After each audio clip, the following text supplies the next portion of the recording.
I enjoy the philosophical aspect of art. I mean, I think that art is a vehicle that does try to train us, that to be able to open ourselves to experience, to not have fear, to be able to remove anxiety.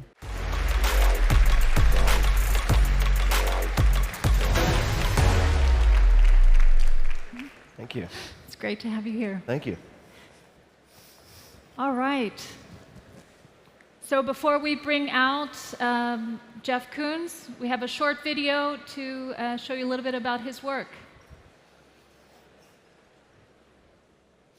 So if I think of anything that I've tried to do with my art in kind of a philosophical manner, it's the removal of judgment, which leads you to where you accept other people. And that's the highest, most objective state that art can take you.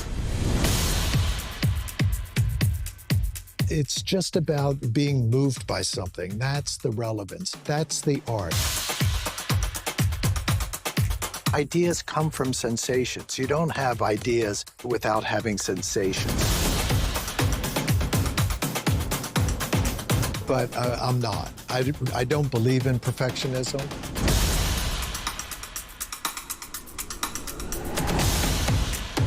The art is never in the painting that you're looking at or the surface of the sculpture. The art is inside you. When the lights at the museum go off, nothing's happening there, but within you, everything exists.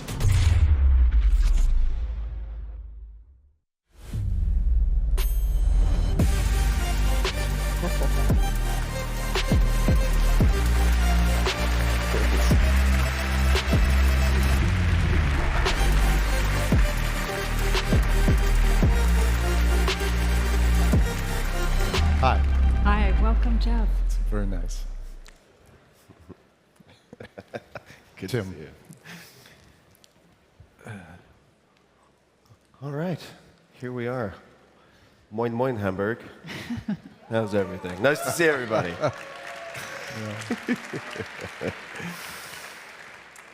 So, Jeff, we have limited time. I'm used to doing a long wine and dine over 2 to 4 hours, so this is going to be a bit like speed dating.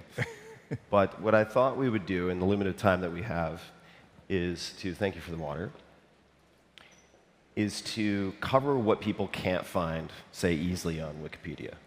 And I thought we would start in the most unlikely of places, which is with pistachios.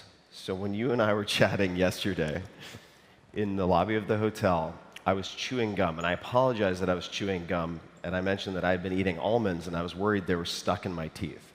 And you said that you eat, correct me if I'm wrong, 48 pistachios a day? Yes. Can you please explain why you eat 48 pistachios a day?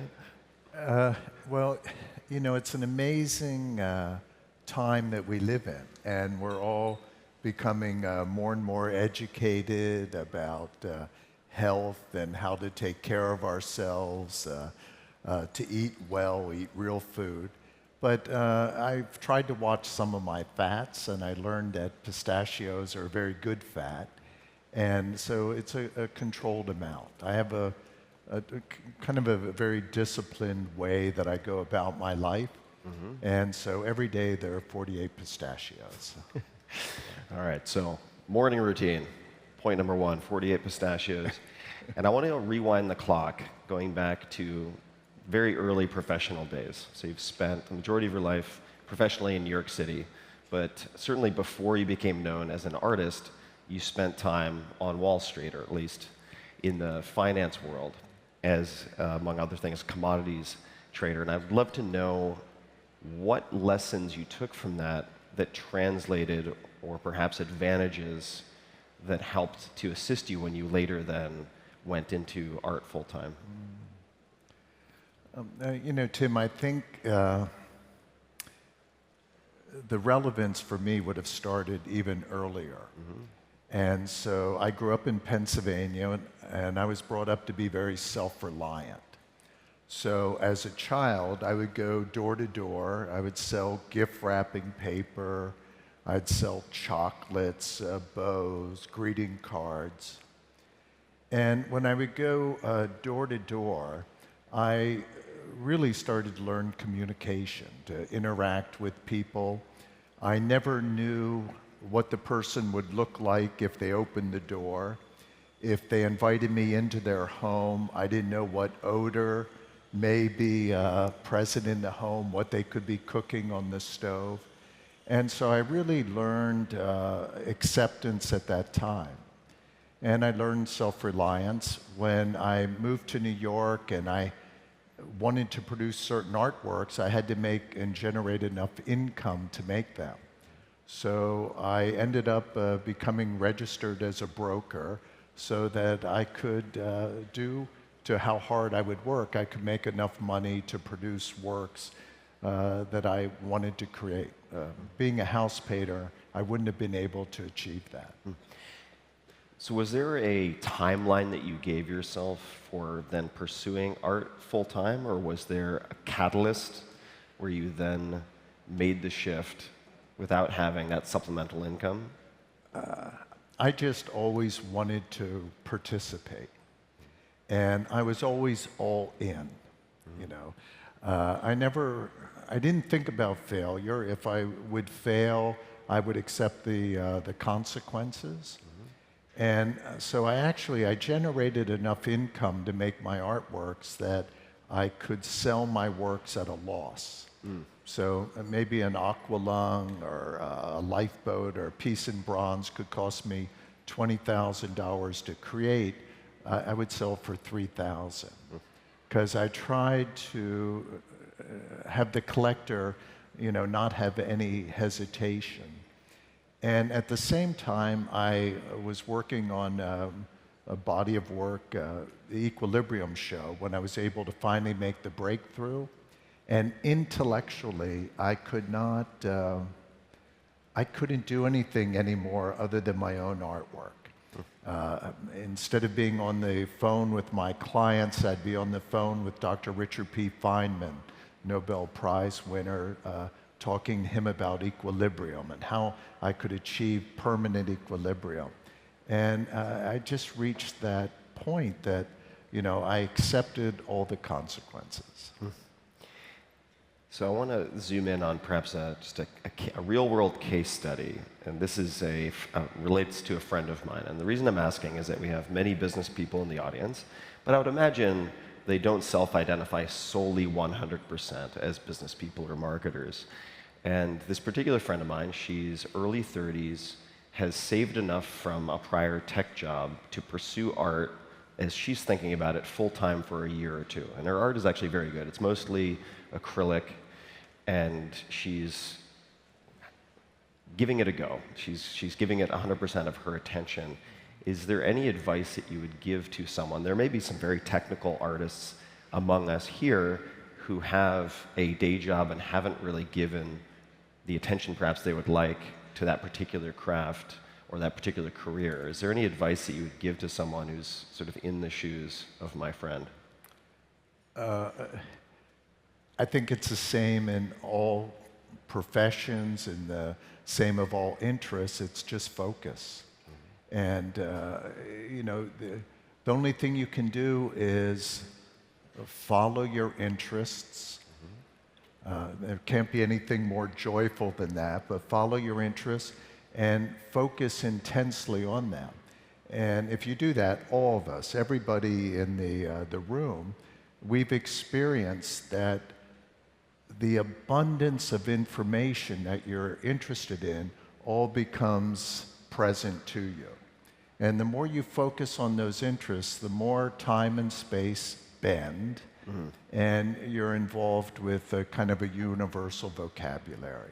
And we can't really do anything other than that, no matter whether you're desiring to create art or if you're involved with communication or any realm, any of the human disciplines. So let me follow up with, I suppose, a question around that bending, that time and space bending, and just to dig into that a little bit further. Because if someone's following their interests, following their passion, could you just say a bit more about why that is important? Like what doors or capabilities or ability to tap in does that provide that gives you an advantage? If that's the right way to phrase it, it may not be the right way to It's phrase it. connectivity. That the more you focus on your interests, I mean, what your passion is, what's driving you, what you're curious about, you start to be able to make more and more connections. And those connections is what be able to give a breadth to your interests and makes them vaster and more connecting. It lets us feel tied to the past and at the same moment be in the moment, but to feel ourselves also being projected, our interests, our being, our essence into the future.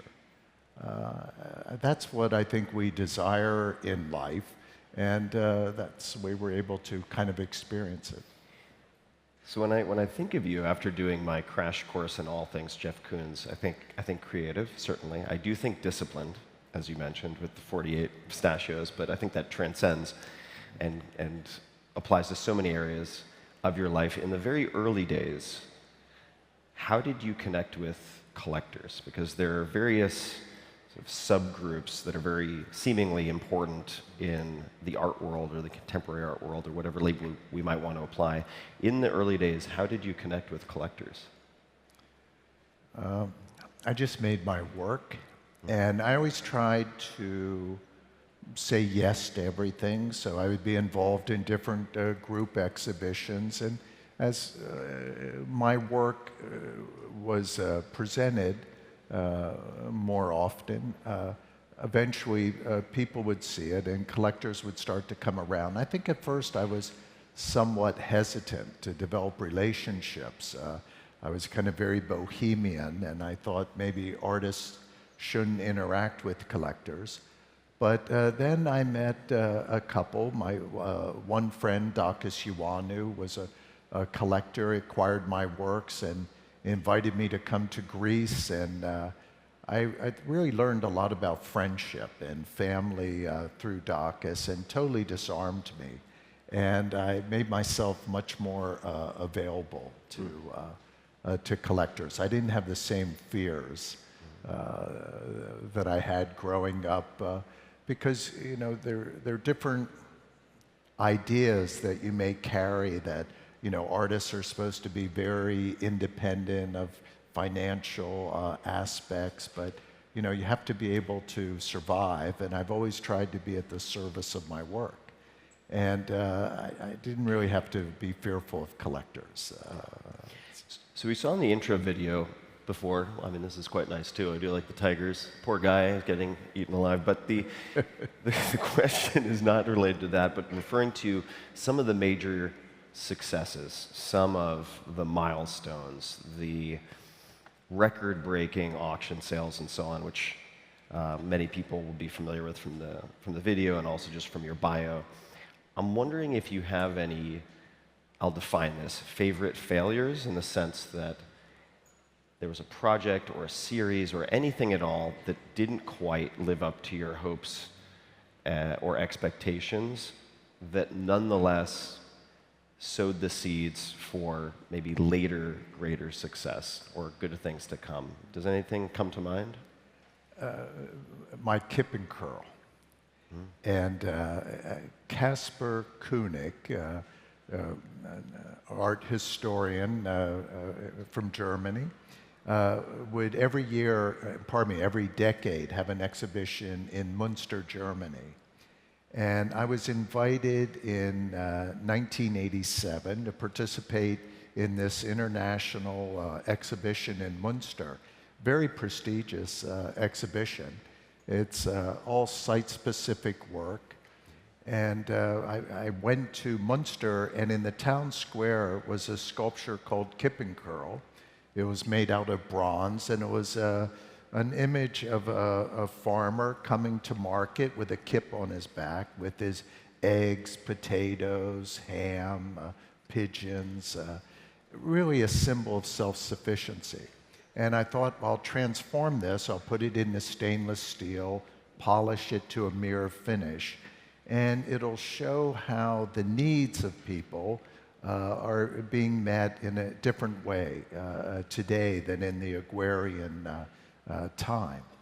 But when I made a mold of this bronze Kippenkirl from the town square and cast in the stainless steel, the foundry banged the piece up against the wall to knock off ceramic shell off the piece before it was cooled. And it totally distorted this sculpture. So my Kippenkirl, his one leg was completely shortened, his shoulder was smashed in, the hair, the rabbit on the sculpture's ear was demolished. And so I had to decide whether to pull out of this exhibition, very important show, or to give the piece radical plastic surgery. And I went with the radical plastic surgery. And up to this moment, Tim, my work always, every detail, every perfection or imperfection in a piece, I always wanted to maintain. So it was, this was very unusual for me, but I really wanted to be able to participate in this platform. And it was a liberating experience because they brought in a steel man here in Germany, and he heated the piece up till it was white hot and would bang it and stretch the leg out and weld on part of a new ear and heat up the shoulder and cut it and reform it.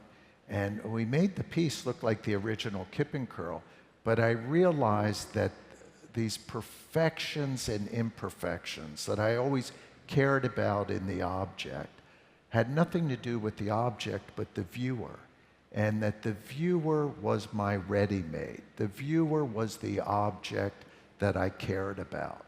And it liberated me to be able to go on and make my banality works, to work in wood, and to make my balloon dog, all these pieces that look like there's something that pre-existed, but actually they haven't.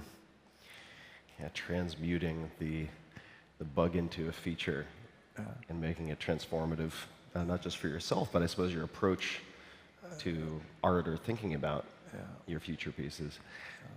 I'm looking at the countdown clock, and we have less than 5 minutes remaining, which is hard to believe.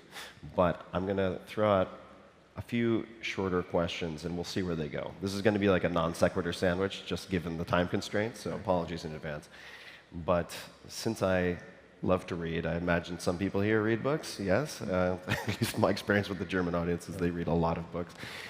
Are there any particular books that you have reread the most or gifted the most to other people?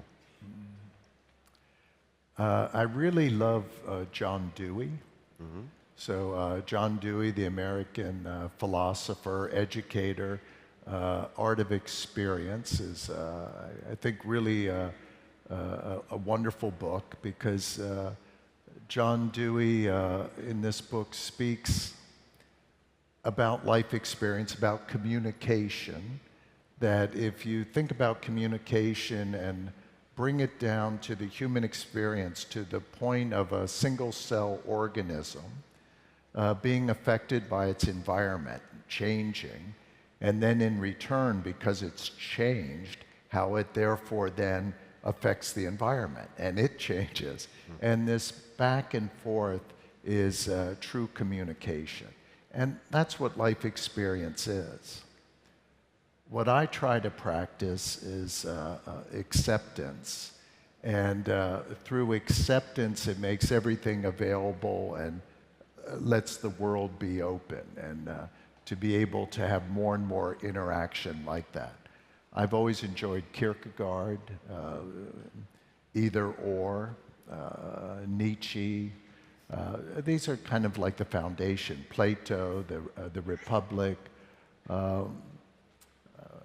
I enjoy the philosophical aspect of art. I mean, I think that art is a vehicle that does try to train us, that to be able to open ourselves to experience, to not have fear, to be able to remove anxiety. And that's what I try to practice by trying to remove judgment, being open to everything, and that removes anxiety. And I think that's the way we kind of walk out of the cave as far as to bring it back to the Republic. Yeah. So I did have a separate question, but I'm going to follow up on the acceptance piece, because this has come up now a few times.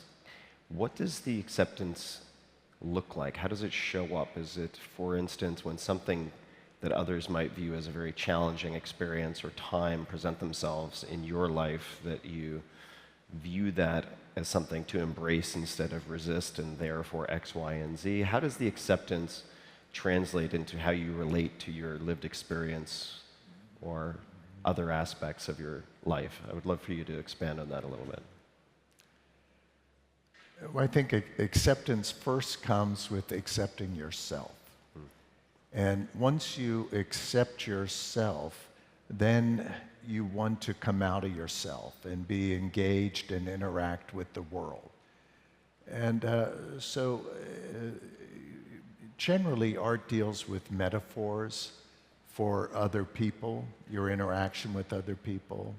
And objective art is really the acceptance of others, to have a dialogue that really doesn't mean anything different to yourself than to any other viewer. If you accept everything, everything's there to empower you. Every image, every object, every interaction. But if you don't keep yourself open, if you segregate, you're only disempowering yourself. You're blocking things to be at your disposal, to be used, to be incorporated. All of these forms of interaction, of communication, are really to help you transcend as an individual and to be able to share that transcendence with others. Because at the end of the day, we don't care about objects. We care about experiencing transcendence and sharing it with others, to have that communication, not just the external world, but with other people. That's the most fulfillment, the most fulfilling thing that we can experience.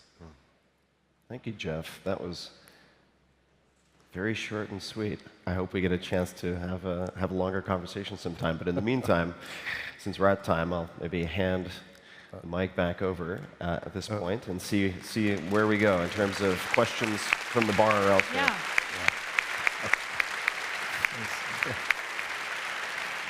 It's fast. Thank you so much. Such insightful questions and insights from you. One quick question I have is, Jeff Koons, you're an artist, but you're also a bit of a brand. How do you think of managing that balance between maintaining your artistic focus, but also curating the Jeff Koons brand? I always am trying to be at the service of my work. I try to do things that, help my work continue. And if something seems to make sense and not interfere with it, or cause any harm to my work, I usually participate with things. I believe in the feelings and the sensations that my work creates. That's what is kind of, I would say, the brand would be what you experience when you view something. And it's meant only to be kind of a transponder to excite and stimulate the viewer of the essence of their own potential. My work is only to excite them to interact with the work and then to have even a greater essence of their potential. Oh, terrific. Perhaps we have a few questions from the bar. We also had a guest join from the art world, Rick Reinking, who's also one of the top collectors in Europe. So open up to the bar. You want first? Okay, so let me start. So, so I need to see you. Okay. You can stand. You can definitely stand. I can stand. Yeah. Yeah. Hi. My question would be, you often tell the story or the information, gave us the information that your first artist you met was Dali, and that you said it was very generous how he behaved. And what especially do you mean with this kind of generosity? Was it the time he gave you? Yes. Yeah. Yeah. My mother told me that Salvador Dali spent half his time at the St. Regis Hotel in New York. So I called the hotel, and they put me through to Dali's room, and he answered the phone. Yeah. And it was in different languages that he was speaking, but he invited me that if I wanted to meet him, to come to New York that weekend. He would meet me in the lobby of the hotel at 12 o'clock. Exactly at 12 o'clock, he came down with a big buffalo fur coat on, diamond tie tacks, and a silver cane, and he was completely dressed to the hilt. And he told me that he had to meet a French journalist at the Knoedler Gallery. He had an exhibition taking place there, and if I wanted to go there, he would meet me there. And I told him, sure. And when I got to the gallery, he was walking around with a very, very tall French woman. She had blonde hair, and is walking around. He was very excited to show her some surrealistic paintings that he also curated a second little exhibition within the gallery. It turned out that was Amanda Lear, and that was his muse at the time. But he came over to me, and he asked if I wanted to photograph him. He stood in front of a painting. It was a hallucinogenic head of, if you stand so many feet back, 3 heads of Lenin, a royal tiger. It was an amazing painting. And he put his mustache up in the air, and I'm kind of fondling my camera, and he said, come on, kid, I can't hold this pose all day. But, I left New York that day, and I felt I could do this. I could be part of the avant-garde. And the generosity to be able to interact, to give somebody the time, a stranger, a young kid. We'll always hear about Dali, and there'll be aspects that they'll speak about greed, but is an extremely generous person. It is. So we respect you as a human soul. What's very generous to not to make a difference between an art collector or a gallerist or whatever, or a small boy. Just as a young person getting in Just touch as a with young it. person. There's nothing more valuable than your time. And I was able to feel connected to this concept of the avant-garde. Yeah. And the avant-garde, the whole idea with the avant-garde is that you could create your own world. You could create your own life, your existence. And after you do that, you can also create the life of a community.